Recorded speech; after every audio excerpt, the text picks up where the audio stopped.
प्रधानमंत्री जी के अंतर्दृष्टि, उनके विचार, उनके मार्गदर्शन के इच्छुक हैं, तो सभी की तरफ से करबद्ध होकर मैं प्रधानमंत्री जी से निवेदन करती हूं उनके मार्गदर्शन के लिए।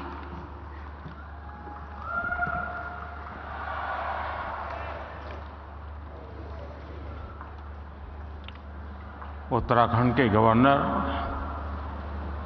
श्रीमान गुरमीत सिंह जी, यहाँ के लोकप्रिय और युवा मुख्यमंत्री श्रीमान पुष्कर सिंह धामी, सरकार के मंत्रीगण, विभिन्न देशों के प्रतिनिधिगण, उद्योग जगत के महानुभाव, देवियों और सज्जनों, देवभूमि उत्तराखंड में आकर मन धन्य हो जाता है।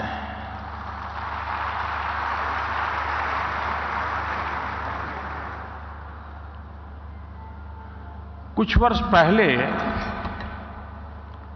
जब मैं बाबा केदार के दर्शन के लिए निकला था, तो अचानक मेरे मुंह से निकला था कि 21वीं सदी का ये तीसरा दशक उत्तराखंड का दशक है।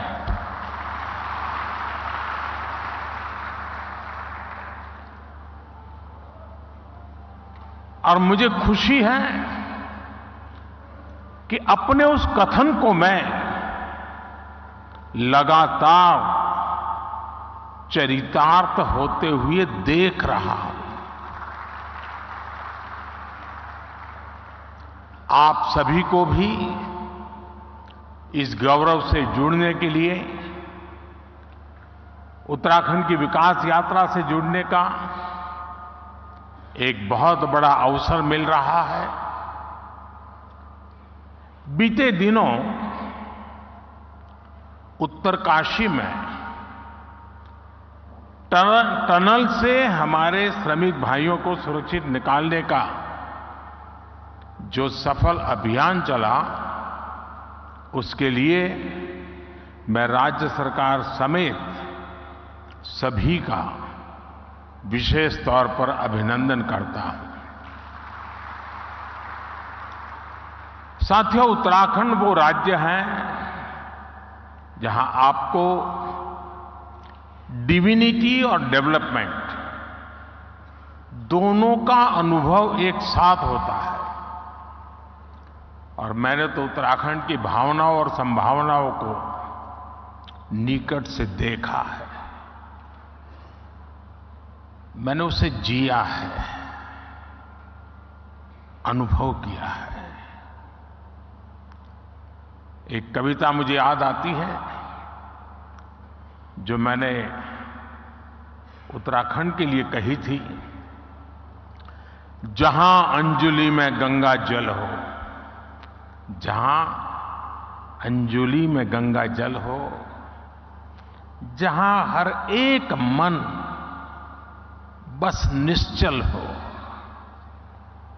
जहां गांव-गांव में देशभक्त, जहां नारी में सच्चा बल हो, उस देवभूमि का आशीर्वाद लिए मैं चलता जाता हूं। इस देवभूमि के ध्यान से मैं सदा धन्य हो जाता हूं। हाय भाग्य मेरा, सौभाग्य मेरा, मैं तुमको शीश नवाता हूं। साथियों, सामर्थ्य से भरी ये देवभूमि निश्चित रूप से आपके लिए निवेश के बहुत सारे द्वार खोलने जा रही है। आज भारत विकास भी और विरासत भी जिस मंत्र के साथ आगे बढ़ रहा है, उत्तराखंड उसका प्रखर उदाहरण है। साथियों, आप सभी बिजनेस की दुनिया के दिग्गज हैं और जो बिजनेस की दुनिया के लोग रहते हैं वो जरा अपने काम का स्वॉट एनालिसिस करते हैं। आपकी कंपनी की ताकत क्या है, कमजोरी क्या है, अवसर क्या है, चुनौतियां क्या है, और आप उसका आकलन कर करके अपनी आगे की रणनीति बनाते हैं। एक राष्ट्र के रूप में आज हम भारत को लेकर ऐसी ही स्वॉट एनालिसिस करें तो क्या पाते हैं? हमें चारों तरफ aspirations, hope, self confidence, innovation और अपॉर्चुनिटी ही दिखेगी। आपको आज देश में पॉलिसी ड्रिवन गवर्नेंस दिखेगी। आपको आज पॉलिटिकल स्टेबिलिटी के लिए देशवासियों का मजबूत आग्रह दिखेगा। आकांक्षी भारत आज अस्थिरता नहीं चाहता, वो स्थिर सरकार चाहता है। हाल में हुए विधानसभा चुनाव में भी हमने ये देखा है और उत्तराखंड ने लोगों ने पहले ही करके दिखाया है। जनता ने स्थिर और मजबूत सरकारों के लिए जनादेश दिया है। जनता ने गुड गवर्नेंस के लिए वोट दिया, गवर्नेंस के ट्रैक रिकॉर्ड के आधार पर वोट दिया है। आज भारत और भारतीयों को दुनिया जिस उम्मीद और सम्मान से देख रही है, और अभी सभी उद्योग जगत के लोगों ने इस बात का जिक्र भी किया, हर भारतीय एक दायित्व के रूप में इसे ले रहा है। हर देशवासी को लगता है कि विकसित भारत का निर्माण उसकी अपनी जिम्मेदारी है, हर देशवासी की जिम्मेदारी है। इसी आत्मविश्वास का परिणाम है कि कोरोना महासंकट और युद्धों के संकट के बावजूद भारत इतनी तेजी से विकसित हो रहा है। आपने देखा है कि कोरोना वैक्सीन हो या फिर इकोनॉमी पॉलिसीज, भारत ने अपनी नीतियां, अपने सामर्थ्य पर भरोसा किया। उसी कारण आज भारत बाकी बड़ी अर्थव्यवस्थाओं की तुलना में अलग ही लीग में दिखता है। राष्ट्रीय स्तर पर भारत की इस मजबूती का फायदा उत्तराखंड समेत देश के हर राज्य को हो रहा है। साथियों, इन परिस्थितियों में उत्तराखंड इसलिए भी विशेष हो और स्वाभाविक हो जाता है क्योंकि यहां डबल इंजन सरकार है। उत्तराखंड में डबल इंजन सरकार के डबल प्रयास चारों तरफ दिख रहा है। राज्य सरकार अपनी तरफ से जमीनी सच्चाई को समझते हुए यहां तेजी से काम कर रही है। इसके अलावा भारत सरकार की योजनाओं को, हमारे विजन को भी यहां की सरकार उतनी ही तेजी से जमीन पर उतारती है। आप देखिए, आज भारत सरकार 21वीं सदी के आधुनिक कनेक्टिविटी के इंफ्रास्ट्रक्चर पर उत्तराखंड में अभूतपूर्व इन्वेस्टमेंट कर रही है। केंद्र सरकार के इन प्रयासों के बीच राज्य सरकार भी छोटे शहरों और गांव कस्बों को जोड़ने के लिए पूरी शक्ति से काम कर रही है। आज उत्तराखंड में गांव की सड़कें हो या फिर चार धाम महामार्ग, इन पर अभूतपूर्व गति से काम चल रहा है। वो दिन दूर नहीं जब दिल्ली देहरादून एक्सप्रेसवे से दिल्ली और देहरादून की दूरी 2.5 घंटे होने वाली है। देहरादून और पंतनगर के एयरपोर्ट के विस्तार से एयर कनेक्टिविटी सशक्त होगी। यहां की सरकार हेली टैक्सी सेवाओं को राज्य के भीतर विस्तार दे रही है। ऋषिकेश, कर्णप्रयाग, ये रेल लाइन से यहां की रेल कनेक्टिविटी सशक्त होने वाली। आधुनिक कनेक्टिविटी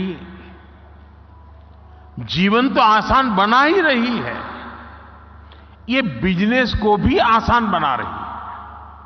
इससे खेती हो या फिर टूरिज्म, हर सेक्टर के लिए नई संभावनाएं खुल रही है। लॉजिस्टिक्स हो, स्टोरेज हो, टूर ट्रैवल और हॉस्पिटैलिटी हो, इसके लिए यहां नए रास्ते बन रहे हैं। और ये हर नया रास्ता हर इन्वेस्टर के लिए एक गोल्डन अपॉर्चुनिटी लेकर आया है। साथियों, पहले की सरकारों की अप्रोच थी कि जो इलाके सीमा पर है उन्हें ऐसा रखा जाए कि एक्सेस कम से कम हो। डबल इंजन सरकार ने इस सोच को भी बदला है। हम सीमावर्ती गांवों को लास्ट विलेज नहीं बल्कि देश के फर्स्ट विलेज के रूप में विकसित करने में जुटे हैं। हमने एस्पिरेशनल डिस्ट्रिक्ट प्रोग्राम चलाया, अब एस्पिरेशनल ब्लॉक प्रोग्राम चला रहे हैं। ऐसे गांव, ऐसे क्षेत्र जो विकास के हर पहलू में पीछे थे, उन्हें आगे लाया जा रहा है। यानी हर इन्वेस्टर के लिए उत्तराखंड में बहुत सारा ऐसा अनटैप पोटेंशियल है जिसका आप ज्यादा से ज्यादा लाभ उठा सकते हैं। साथियों, डबल इंजन सरकार की प्राथमिकताओं का उत्तराखंड को कैसे डबल फायदा मिल रहा है, इसका एक उदाहरण टूरिज्म सेक्टर भी है। आज भारत को देखने के लिए भारतीयों और विदेशियों दोनों में अभूतपूर्व उत्साह देखने को मिल रहा है। हम पूरे देश में थीम बेस्ड टूरिज्म सर्किट तैयार कर रहे हैं। कोशिश ये है कि भारत के नेचर और हेरिटेज दोनों से ही दुनिया को परिचित कराया जाए। इस अभियान में उत्तराखंड टूरिज्म का एक सशक्त ब्रांड बनकर उभरने वाला है। यहां नेचर, कल्चर, हेरिटेज सब कुछ है। यहां योग, आयुर्वेद, तीर्थ, एडवेंचर स्पोर्ट्स, हर प्रकार की संभावनाएं हैं। इन्हीं संभावनाओं को एक्सप्लोर करना और उन्हें अवसरों में बदलना, ये आप जैसे साथियों की प्राथमिकता जरूर होनी चाहिए। और मैं तो एक और बात कहूंगा, शायद यहां जो लोग आए हैं उनको अच्छा लगे बुरा लगे, लेकिन यहां कुछ लोग ऐसे हैं कि जिनके माध्यम से उन तक तो मुझे बात पहुंचानी है, लेकिन उनके माध्यम से उन तक भी पहुंचानी है जो यहां नहीं है। खास करके देश के धन्ना सेठों को मैं कहना चाहता हूं, अमीर लोगों को कहना चाहता हूं, मिलियनर बिलियनर से कहना चाहता हूं। हमारे यहां माना जाता है, कहा जाता है, जो शादी होती है ना, वो जोड़े ईश्वर बनाता है, ईश्वर तय करता है जोड़ा। मैं समझ नहीं पा रहा हूं, जोड़े जब ईश्वर बना रहा है तो जोड़ा अपने जीवन की यात्रा उस ईश्वर के चरणों में आने के बजाय विदेश में जाकर के क्यों करता है?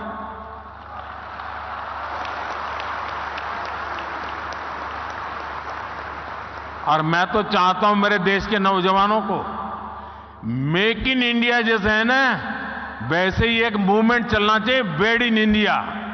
शादी हिंदुस्तान में करो।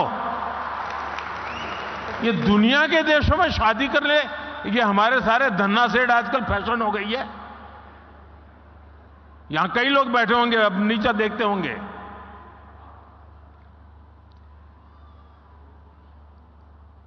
और मैं तो चाहूंगा आप कुछ इन्वेस्टमेंट कर पाओ न कर पाओ छोड़ो, हो सकता है सब लोग न करें, कम से कम आने वाले 5 साल में आपके परिवार की एक डेस्टिनेशन शादी उत्तराखंड में करिए।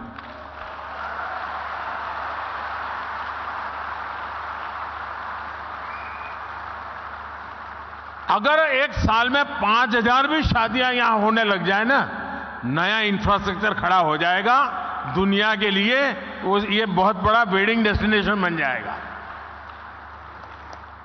भारत के पास इतनी ताकत है, मिलकर के तय करे कि ये करना है, हो जाएगा जी, इतना सामर्थ्य है। साथियों, बदलते हुए समय में आज भारत में भी परिवर्तन की एक तेज हवा चल रही है। बीते 10 वर्षों में एक आकांक्षी भारत का निर्माण हुआ है। देश की एक बहुत बड़ी आबादी थी जो अभाव में थी, वंचित थी, वो असुविधाओं से जुड़ी है। अब वो उन सारी मुसीबतों से निकल करके सुविधाओं के साथ जुड़ रही है, नए अवसरों से जुड़ रही है। सरकार की कल्याणकारी योजनाओं की वजह से 5 साल में 13.5 करोड़ से ज्यादा लोग गरीबी से बाहर आए हैं। इन करोड़ों लोगों ने अर्थव्यवस्था को एक नई गति दी है। आज भारत के भीतर कंजम्पशन बेस्ड इकोनॉमी तेजी से आगे बढ़ रही है। एक तरफ आज न्यू मिडिल क्लास है जो गरीबी से बाहर निकल चुका है, जो नया नया गरीबी से बाहर निकला है वो अपने जरूरतों पर ज्यादा खर्च करने लगा है। दूसरी तरफ मिडिल क्लास है जो अपनी आकांक्षाओं की पूर्ति पर, अपनी पसंद की चीजों पर भी ज्यादा खर्च कर रहा है। इसलिए हमें भारत के मिडिल क्लास की पोटेंशियल को समझना होगा। उत्तराखंड में समाज की ये शक्ति भी आपके लिए बहुत बड़ा मार्केट तैयार कर रही है। साथियों, मैं आज उत्तराखंड सरकार को house of Himalaya brand launch करने के लिए बहुत बहुत बधाई देता हूं। ये उत्तराखंड के लोकल उत्पादों को विदेशी बाजारों में स्थापित करने के लिए बहुत अभिनव प्रयास है। ये हमारी वोकल फॉर लोकल और लोकल फॉर ग्लोबल की अवधारणा को और मजबूत करता है। इससे उत्तराखंड के स्थानीय उत्पादों को विदेशी बाजारों में पहचान मिलेगी, नया स्थान मिलेगा। भारत के तो हर जिले, हर ब्लॉक में ऐसे प्रोडक्ट हैं जो लोकल हैं, लेकिन उनमें ग्लोबल बनने की संभावनाएं हैं। मैं अक्सर देखता हूं कि विदेशों में कई बार मिट्टी के बर्तन को भी बहुत स्पेशल बनाकर प्रस्तुत किया जाता है। ये मिट्टी के बर्तन वहां बहुत महंगे दामों में मिलते हैं। भारत में तो हमारा विश्वकर्मा साथी ऐसे अनेक बेहतरीन प्रोडक्ट्स पारंपरिक रूप से बनाते हैं। हमें स्थानीय उत्पादों के लिए इस तरह के महत्व को भी समझना होगा और इनके लिए ग्लोबल मार्केट को एक्सप्लोर करना होगा। और इसलिए ये जो हाउस ऑफ हिमालय ब्रांड आप लेके आए हैं, उसे मुझे एक व्यक्तिगत रूप से आनंद का विषय है मेरे लिए। यहां बहुत कम लोग होंगे जिनको शायद मेरे एक संकल्प के विषय में पता होगा, क्योंकि ये संकल्प कुछ ऐसे मेरे होते हैं उसमें आपको सीधा बेनिफिट शायद न दिखता हो,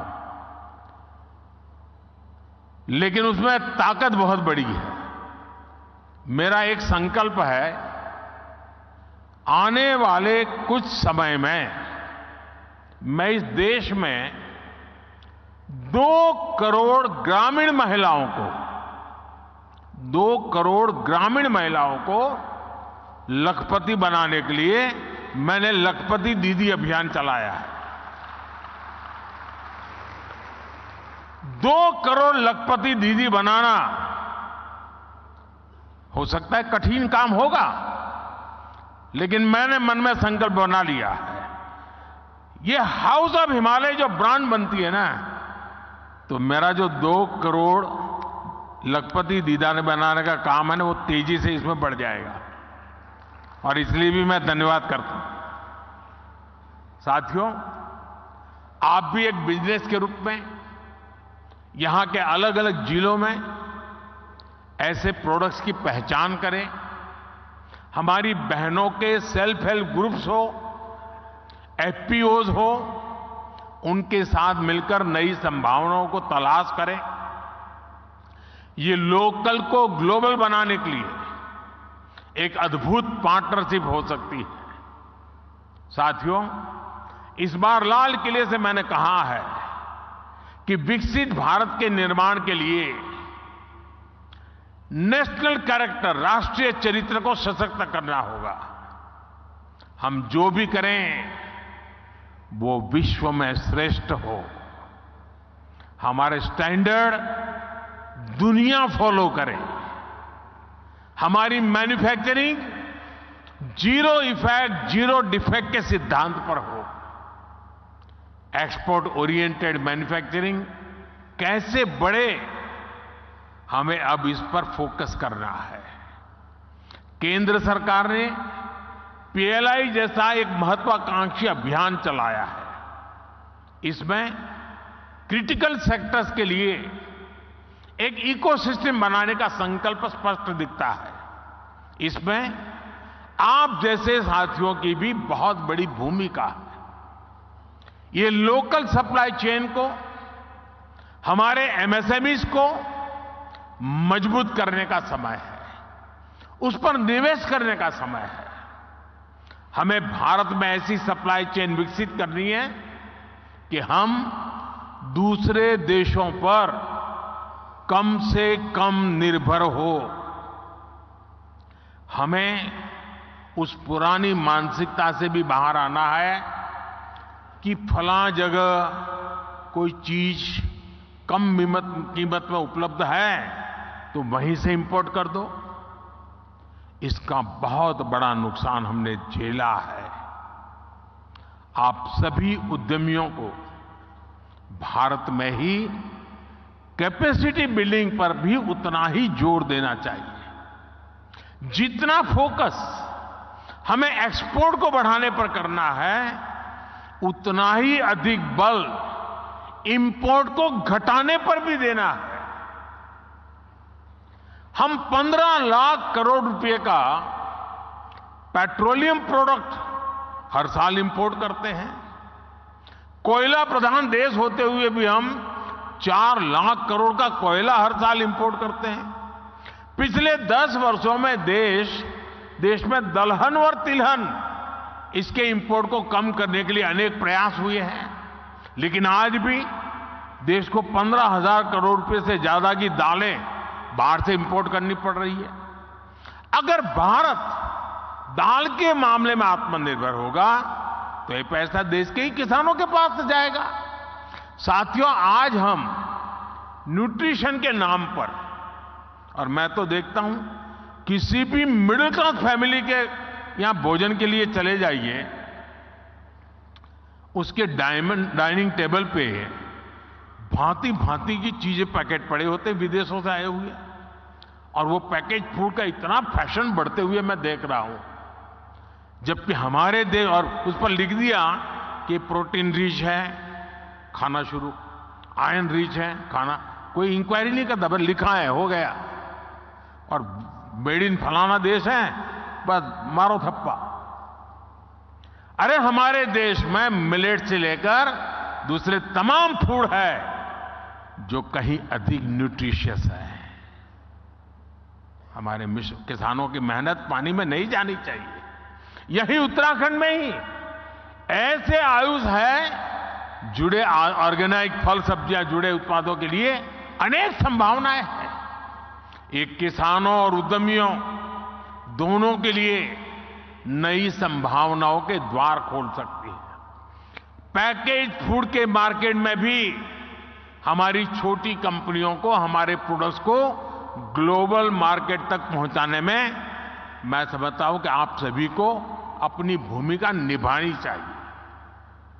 साथियों, भारत के लिए, भारत की कंपनियों के लिए, भारत निवेशकों के लिए ये मैं समझता हूं अभूतपूर्व समय है। अगले कुछ वर्षों में भारत दुनिया की तीसरी सबसे बड़ी इकोनॉमी बनने जा रहा है, और मैं देशवासियों को विश्वास दिलाता हूं कि मेरी तीसरी टर्म में देश दुनिया में पहले 3 में होके रहेगा।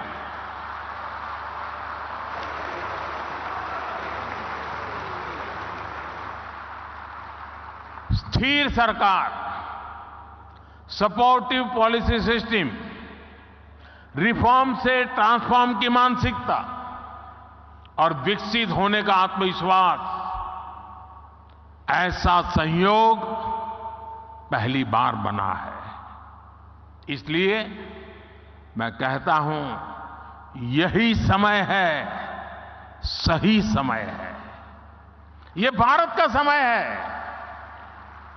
मैं आपका आह्वान करूंगा, उत्तराखंड के साथ चलकर अपना भी विकास करिए और उत्तराखंड के विकास में भी सहयोगभागी जरूर बनिए। और मैं हमेशा कहता हूं, हमारे यहां सालों से एक कल्पना बनी हुई है, बोला जाता है कि पहाड़ की जवानी और पहाड़ का पानी पहाड़ के काम नहीं आता है। पहाड़ की जवानी और पहाड़ का पानी पहाड़ के काम नहीं आता है। जवानी रोजी रोटी के लिए कहीं चली जाती है, पानी बह करके कहीं पहुंच जाता है। लेकिन मोदी ने ठान ली है, अब पहाड़ की जवानी पहाड़ के काम भी आएगी और पहाड़ का पानी भी पहाड़ के काम आएगा। इतनी सारी संभावनाएं देख करके मैं संकल्प ले सकता हूं कि हमारा देश हर कोने में सामर्थ्य के साथ खड़ा हो सकता है, नई ऊर्जा के साथ खड़ा हो सकता है। और इसलिए मैं चाहूंगा कि आप सभी साथी इस अवसर का अधिकतम लाभ उठाएं, नीतियों का फायदा उठाइए। सरकार नीति बनाती है, ट्रांसपेरेंट होती है, हर एक के लिए खुली होती है। जिसमें दम हो वो आ जाए मैदान में, फायदा उठा ले। और मैं आपको गारंटी देता हूं,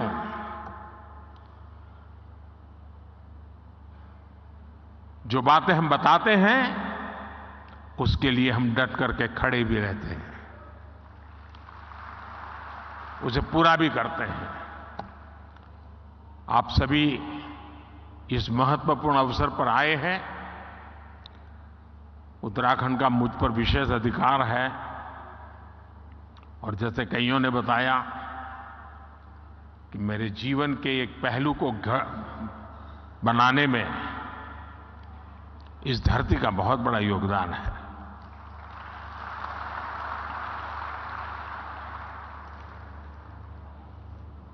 अगर उसे कुछ लौटाने का अवसर मिलता है तो उसका आनंद भी कुछ और होता है।